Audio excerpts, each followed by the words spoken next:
अपना ध्यान देश की तरक्की पर लगाइए, देश को आगे बढ़ाने पर लगाइए। बेटी बेटी होती है, हिंदू की हो, मुसलमान की हो, सिख की हो, ईसाई की हो, उसकी इज्जत के साथ खिलवाड़ मत कीजिए, गुंडागर्दी मत कीजिए। आप तय करने वाले कोई नहीं होते। कौन क्या पहनेगा, कौन क्या खाएगा, कौन क्या कैसे रहेगा। आपने मुझे इस बजट पे अपनी बात कहने का मौका दिया।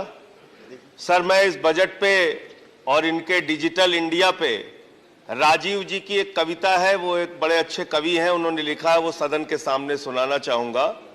खाओ डिजिटल, गाओ डिजिटल, देश का बैंड बजाओ डिजिटल, रुपया डिजिटल, बैंक भी डिजिटल और सेना का टैंक भी डिजिटल। बच्चे पाए डिजिटल शिक्षा और फिर मांगे डिजिटल भिक्षा। बच्चे पाए डिजिटल शिक्षा और फिर मांगे डिजिटल भिक्षा।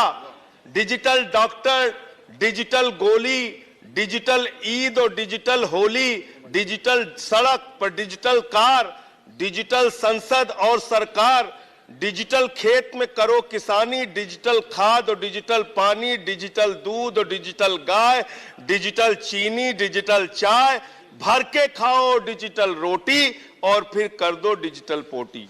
ये इस बजट के बारे में एक कवि की प्रतिक्रिया है मान्यवर। और जो इस सरकार के दावे हैं, अब उस पर थोड़ी बात कर लेते हैं मान्यवर। इन्होंने कहा है कि 60 लाख नौकरियां देंगे। मैं पूछना चाहता हूं, आपने तो स्वयं स्वीकार कर लिया, पहले तो आप 2-2 करोड़ करके लोगों को मूर्ख बनाते रहे और अब आप खुद स्वीकार कर रहे हैं कि 2 करोड़ आपके बस की नहीं है। अब आप 60 लाख नौकरियां देने की बात कह रहे हैं। और आप नौकरियां कैसे दे रहे हैं नौजवानों को मान्यवर?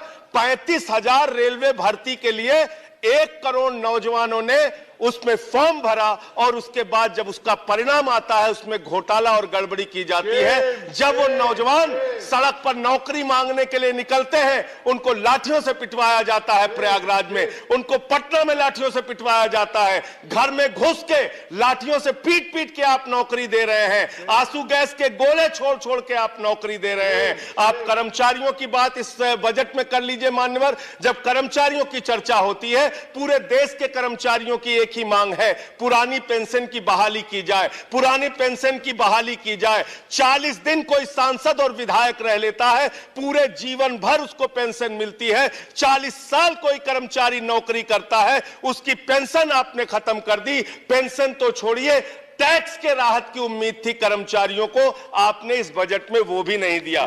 इसके साथ साथ मान्यवर, आपने इस बजट में किया क्या है?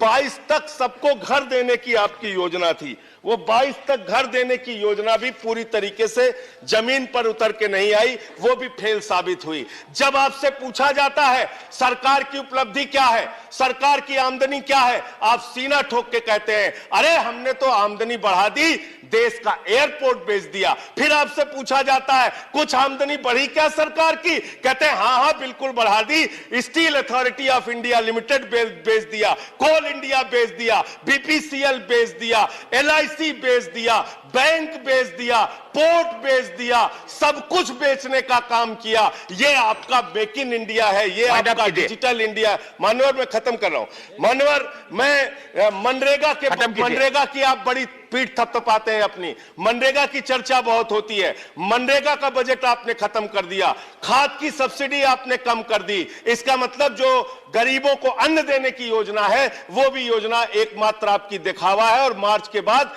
गरीबों को अनाज हिंदुस्तान में मिलना बंद हो जाएगा। अंत में आपके माध्यम से एक ही सरकार से अनुरोध करना चाहूंगा कि अपना ध्यान देश की तरक्की पर लगाइए, देश को आगे बढ़ाने पर लगाइए। बेटी बेटी होती है, हिंदू की हो, मुसलमान की हो, सिख की हो, ईसाई की हो, उसकी इज्जत के साथ खिलवाड़ मत कीजिए, गुंडागर्दी मत कीजिए।